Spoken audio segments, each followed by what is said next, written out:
I mean, at that point, I was a teenager. I was, 17, 18, had no direction in life, high school dropout, in and out of college, um, you know, selling coffee for a living. Like I was kind of at the beginning.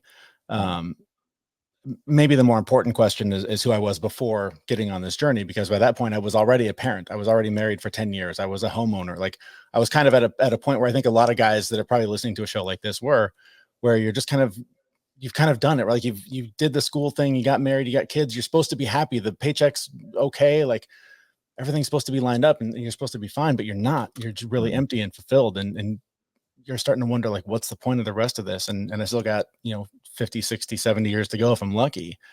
What do I do with it? And yeah, it's a tough answer for everybody, but I know that it, for me, has come down to figuring out what is the purpose of this time. What am I here for? What do I want to do with this time? And it took years. I honestly, it was just a few days ago. I think I finally like found the sentence that articulates it, and it's just, I want to help people suffer less. mhm, That's it. Like the whole point of my podcast. I'm not here to make money. I'm not trying to, sell ads. I'm not trying to sell anything. I just want to put something out there so that the guy like me 10, 15 years ago that's going, what do I do next? Where do I turn? I feel super alone, feels a little bit less alone. And here's some ideas that maybe they can try. So that's kind of a long-winded answer to your question, but I think that's who I was. Just, I was like 70-pound heavier, depressed.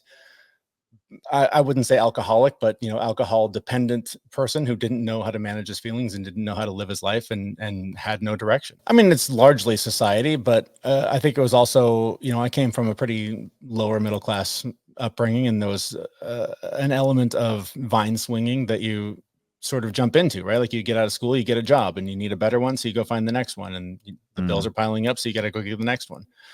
Um, so I feel like I was just kind of hanging on for a long time. And so I don't know that I was necessarily like, I didn't have my eye on the prize of like climbing some corporate ladder and getting somewhere. It was more like, how do I mm, get the next paycheck to cover the bills? Um, so yeah, of course society plays a part in that. And there's definitely an element of doing the thing that we're trained to do, or the thing that we see other people doing and we want to keep up. And that's where that emptiness comes in for a lot of people, is that they don't know what they want, because they weren't taught how to figure out what they want or who they are, what their purpose is. They were taught how to become worker bees in the factory, to go get the job, to be somebody who would want to marry them. And yeah, it just kind of corners you into a place where you don't really know how you got there, but there you are. And it all feels hollow because the work is hollow. So the money's hollow. So everything you're buying with it feels hollow, because you're not mm. living for a greater purpose that really fuels you and is the reason you get out of bed every day, other than to pay the bills.